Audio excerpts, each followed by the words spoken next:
paz do Senhor Jesus. Nós estamos iniciando mais um programa review aqui da Promessa Vila Medeiros. Hoje eu estou aqui com o pastor Efraim, que foi quem ministrou a última mensagem de sábado. Cumprimenta os irmãos, pastor, por favor. A paz do Senhor, queridos. É um prazer estar aqui com o pastor Eric. Vamos comentar um pouquinho sobre aquele que foi pregado no sábado, né? E é uma oportunidade também de relembrar e aprender, né, pastor? Isso aí. A mensagem do último sábado foi Carta à Igreja de Tiatira. A gente está tendo uma série de mensagens, né? Já faz um mês e pouquinho. E a gente vai mais esse mês agora, né? Finalizando a série Ouça, Cartas do Noivo à Igreja, né? Então, baseado ali nas cartas de Jesus às igrejas no Apocalipse, né? As 7 igrejas. E no último sábado a gente teve a carta à igreja de Tiatira. O texto bíblico vai dizer assim lá em Apocalipse 2, a partir do verso 18. Ao anjo da igreja em Tiatira escreva: Estas são as palavras do Filho de Deus, cujos olhos são como chama de fogo e os pés como bronze reluzente. Conheço as suas obras, o seu amor, a sua fé, o seu serviço e a sua perseverança. E sei que você está fazendo mais agora do que no princípio. No entanto, contra você tenho isso. Você tolera Jezabel, aquela mulher que se diz profetiza. Com os seus ensinos, ela induz os meus servos à imoralidade sexual e a comerem alimentos sacrificados aos ídolos. Dei-lhe tempo para que se arrependesse de sua imoralidade sexual, mas ela não quer se arrepender. Por isso, vou fazê-la adoecer e trarei grande sofrimento aos que cometem adultério com ela, a não ser que se arrependam das obras que ela pratica. Matarei os filhos dessa mulher, então todas as igrejas saberão que eu sou aquele que sonda mentes e corações, e retribuirei a cada um de vocês de acordo com as suas obras. Aos demais que estão em Tiatira, a vocês que não seguem a doutrina dela e não aprenderam, como eles dizem, os profundos segredos de Satanás, digo: não porei outra carga sobre vocês. Tão somente apeguem-se com firmeza ao que vocês têm, até que eu venha. Aquele que vencer e fizer a minha vontade, até o fim, darei autoridade sobre as nações. Ele as governará com cetro de ferro e as despedaçará como a um vaso de barro. Eu lhe darei a mesma autoridade que recebi de meu Pai. Também lhe darei a estrela da manhã. Aquele que tem ouvidos, ouça o que o Espírito diz às igrejas. Então, pastor, essa aqui é a carta, né, de Jesus à igreja de Tiatira, e ela tem 4 tópicos assim que são principais, né? Quase todas, na verdade, todas as cartas ali do Apocalipse tem, né? Que é a apresentação, o elogio, a repreensão e a promessa, né? Então, vamos começar do início, né? Falar sobre a apresentação. Como que funciona a questão da apresentação de Jesus nessa carta? Então, queridos, a carta de Tiatira inclusive, é a maior carta, né? Que Jesus deu à igreja ali da Ásia Menor ali. E é interessante a gente entender sobre essa cidade, para que a gente possa entender essa apresentação de Jesus e entender também os problemas que tinham ali naquela cidade. A cidade de Tiatira, pastor, ela ficava no entroncamento, sabe? É uma cidade pequena. Eu até entrei no Google lá, olhei, continua pequena, né? A Quissira, né? E ela hoje é uma cidade ainda pequena, mas é um entroncamento de várias estradas, assim como São Paulo, né? Eu estava contando aqui de São Paulo, só das estradas que saem daqui para o interior, para outros estados, dá 10 saídas aqui, né? E Tiatira era assim. Isso favorecia o comércio da cidade, né? E por ter um comércio forte, eles tinham também algumas empresas fortes lá, né? Como a empresa do bronze, né? E o bronze é o cobre, é uma liga com o estanho, né? Faz o bronze. E eles conheciam bem isso, sabe? Conheciam, trabalhavam com isso em altos fornos, assim, aqueles fornos superaquecidos, né?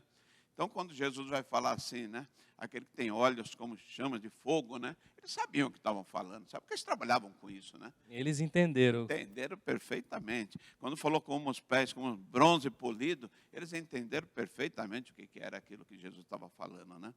E é uma cidade assim, também, como as outras também, das outras cartas aqui, muito idólatra, né? Mas tinha assim, produzia muita cerâmica, produzia muitos tecidos, produzia muitas tintas de tecido, sabe? Era famosa por isso, né? Eu até lembrei aqui na mensagem de Lídia, né? quando se fala de Lídia, lá do Atos 16, Paulo está pregando e ela se converte, ela era vendedora de púrpura, né? Isso, e de onde ela era? De Tiatira. Tiatira. Então, a cidade era famosa por isso.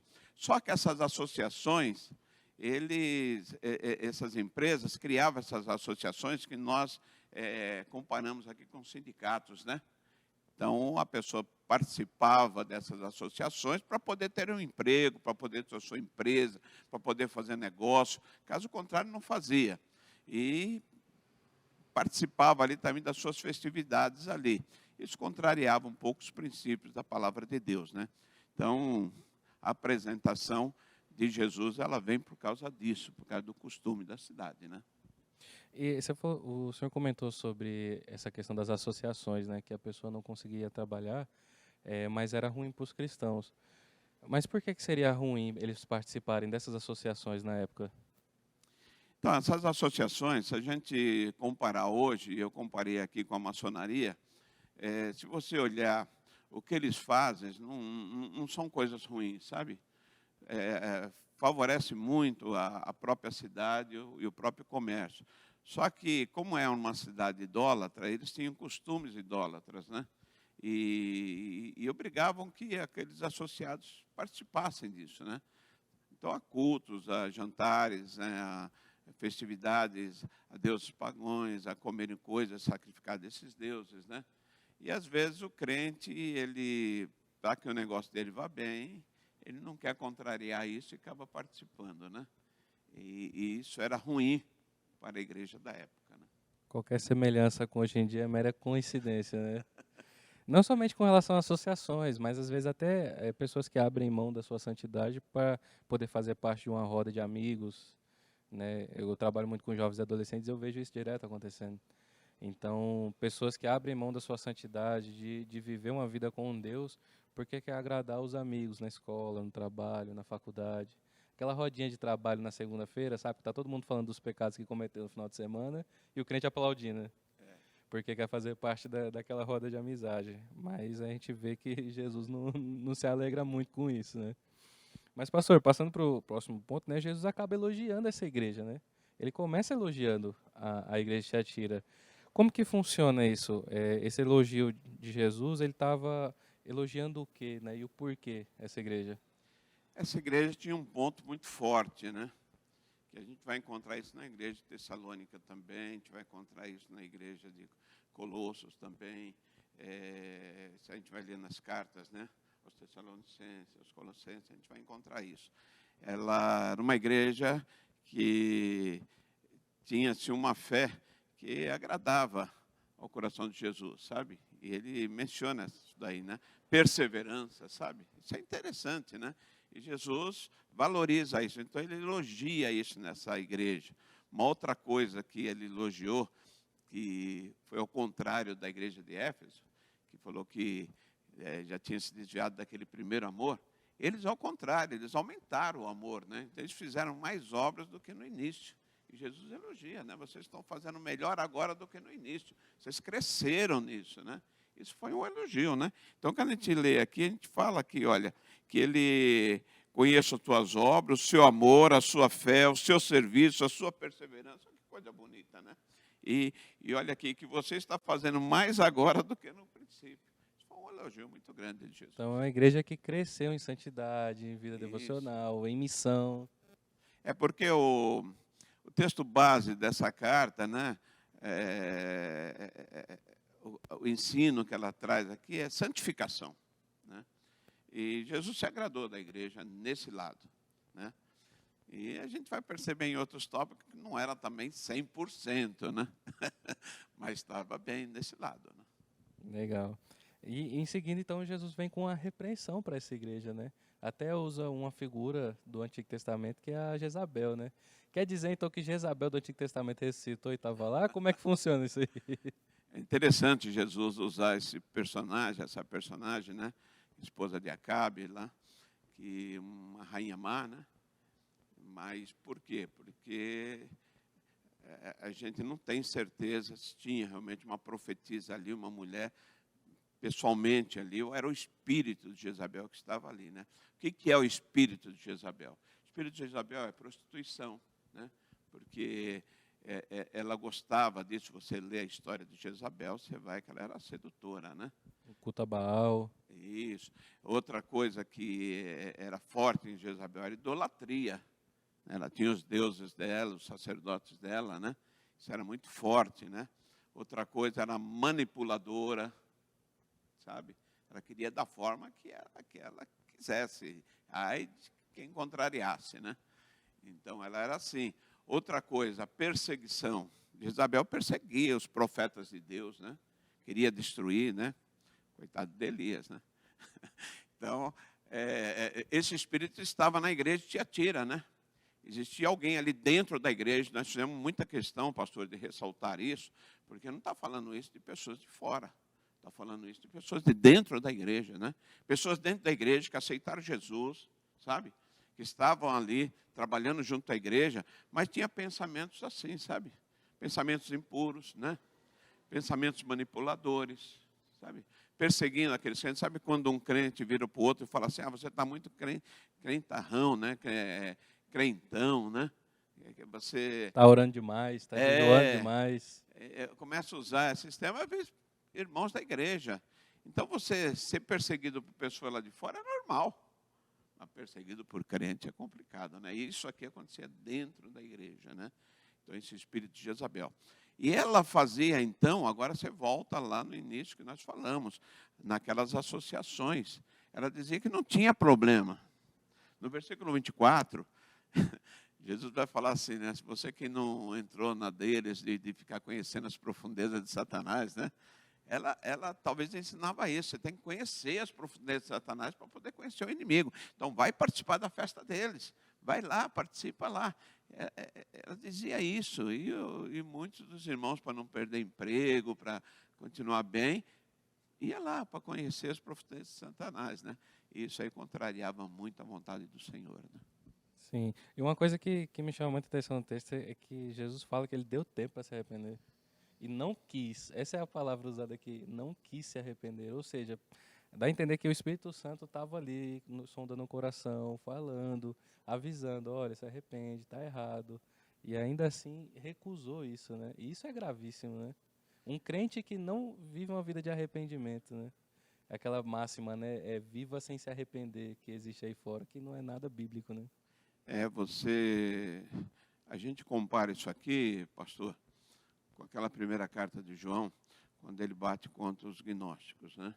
Porque os gnósticos achavam que o pecado não tinha problema, porque o pecado ele atinge a carne, não o espírito.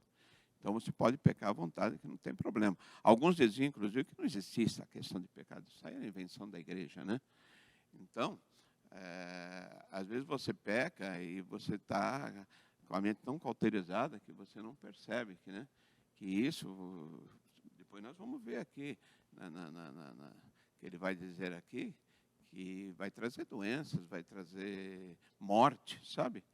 E a gente entende que essa morte é a morte eterna, né? Porque o ímpio ele pode viver até 100 anos, e tem muitos ímpios vivendo aí 100 anos, até passando de 100 anos, mas não vai viver eternamente, vai? Não vai. Eles vão participar ali na segunda ressurreição e morrer depois eternamente. Nós queremos participar da primeira ressurreição e não morrer mais. Graças a Deus. Tomara, né? Que a gente consiga ficar firme até lá. Eu estou fazendo minha parte, está fazendo a sua? Pastor? Glória a Deus, Então, estamos forçando aqui. Pedindo misericórdia para o Senhor. a gente precisa. Mas, pastor, aí no final da carta, Jesus ele faz uma promessa a essa igreja, né? O que é essa promessa? O que ela tem para nos ensinar? Então, ele tem primeiro uma promessa para aqueles que participam com a Jezabel, né? Então, ele fala que eles iriam sofrer e não viveriam eternamente. Mas depois ele fala, para aqueles que não participaram, né, daquilo que ela está promovendo na igreja, ele diz aqui, né? Ele fala assim, aos demais que estão em Tiatira, vocês que não seguem a doutrina, né, dela e não aprenderam com eles aquilo que eles dizem, né, os profundos segredos de Satanás, você não participou disso aqui, ele fala, primeiro, não vou pôr carga mais sobre vocês, né? Apenas permaneçam firmes nesse caminho santo, né? Isso aí já é uma bênção, né? Está bem, continua assim, né?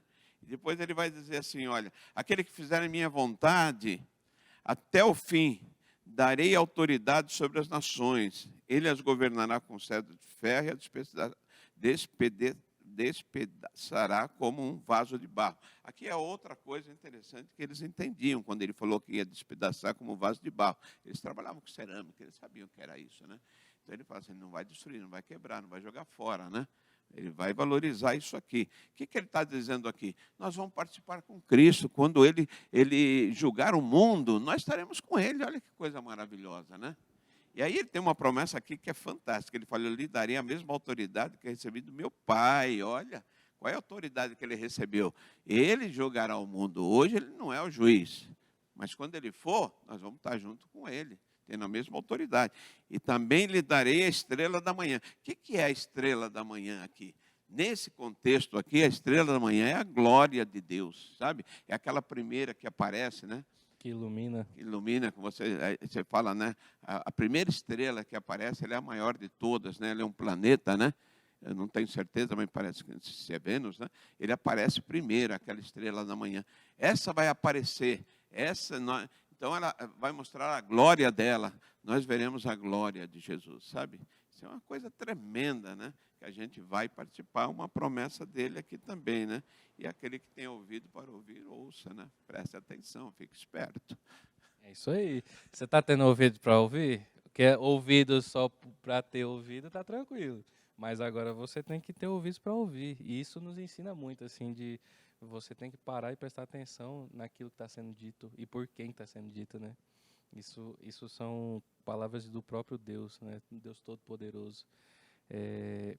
Então, fica o ensino para nós aqui, né? Obrigado, pastor, por esse tempo aqui com a gente. Você que está em casa, a gente espera que você esteja sendo edificado nesse tempo, que essa série tenha falado o seu coração, que possa te ajudar a entender um pouco mais sobre o livro do Apocalipse, que é um livro tão enigmático para algumas pessoas, que até para a gente às vezes fica difícil de entender algumas questões, mas eu espero que em nome de Jesus você esteja sendo edificado nesse tempo, para a glória de Deus, né? Então, pastor, cada um de nós que tem lido o livro do Apocalipse, as cartas escritas, escutado as mensagens, que a gente se preocupa com isso, né? Se estamos bem no caminho do Senhor, aprenda aqui, permaneça nisso, né? Procura não se desviar. Se for repreendido através de uma mensagem, através de um louvor, através, né, de um conselho de um pastor, de um amigo, de um crente, né? Procura se conscientizar, abandonar o pecado, né? E participar dessas promessas maravilhosas, né? Então, se preocupe com isso, queridos, né? Ore ao Senhor, né? Peça ao Senhor que dê a você assim, uma sensibilidade espiritual para se afastar do mal e se agarrar às coisas de Deus. Que a promessa é maravilhosa, viu, pastor? É mesmo. E a gente vai estar lá, se Deus quiser. Pastor, ora por nós então. Amém. Com relação a isso. Senhor meu Deus, nós acabamos de comentar aqui um pouquinho essa carta à igreja de Tiatira. E ela é uma carta a nós também, meu Pai. Ela chama muito a nossa atenção para que a gente possa permanecer naquilo que nós temos aprendido. Senhor, que a gente possa caminhar nesse caminho santo, porque esse é o intuito da carta, a santificação. Isso foi um pedido teu, ó Pai, sede santo porque eu sou santo. Que a gente possa entender isso, trilhar esse caminho da santidade e desfrutar de coisas maravilhosas na tua presença. Abençoa a minha vida, a vida do pastor Érico, mas também a vida da igreja aqui em Vila Medeiros, Pai. E em todos os nossos irmãos que têm assistido e ouvido, Senhor, a tua palavra. Fica com a gente, eu peço em nome de Jesus. Amém. Amém. Obrigado, pastor. Obrigado a vocês que estão em casa nos assistindo. Compartilhe esse vídeo com alguém que você conhece, que é interessado nas cartas do Apocalipse, alguém que tem dificuldade em entender essas cartas, né? Compartilha com essa pessoa, tenho certeza que ela vai ser edificada. Nós ficamos por aqui e até a próxima quarta-feira com mais um programa Review. Fiquem com Deus.